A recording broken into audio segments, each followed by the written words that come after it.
Why new games just aren't my cup of tea?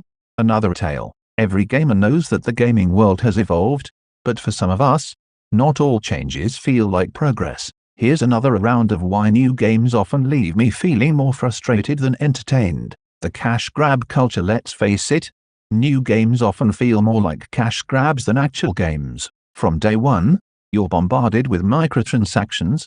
Buy this cool outfit, unlock this special ability, get more lives, and so on. It's like every game is a constant sales pitch. And don't get me started on loot boxes.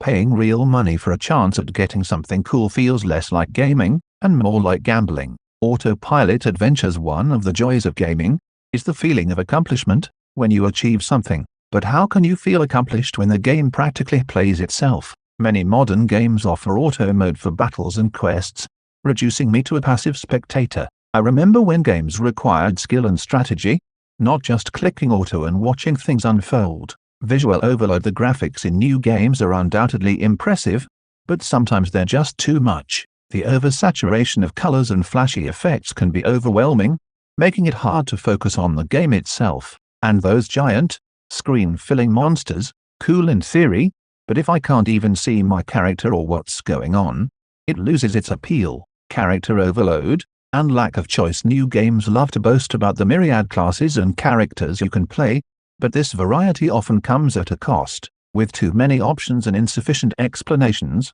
choosing a class feels like a gamble. Plus, some games limit your choice of gender for certain classes, which feels unnecessarily restrictive. I want to be able to fully customize my character to fit my playstyle and preferences. Blinding skill effects. Another gripe.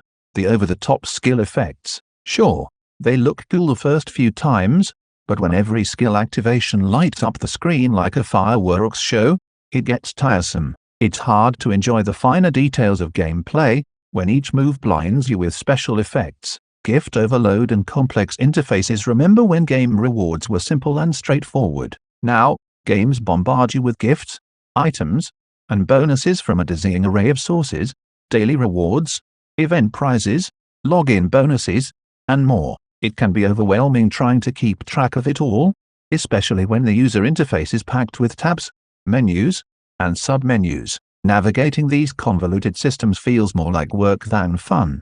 Too much flash, not enough substance. Finally, there's the excessive focus on cinematic animations and cutscenes. While it's nice to have a visually appealing storyline, when half the gameplay time is spent watching rather than playing, it starts to feel like you're binge-watching a TV series rather than engaging with a game. It's great for those who enjoy a good story, but I miss the days when games were more about hands-on adventure than passive viewing. In the end, new games often seem to prioritize monetization and spectacle over meaningful gameplay. They may be visually stunning and filled with features, but sometimes, all I want is a straightforward, immersive experience where I am the one in control, not just along for the ride. Maybe it's time to dust off those old classics and dive back into a simpler, more engaging gaming world.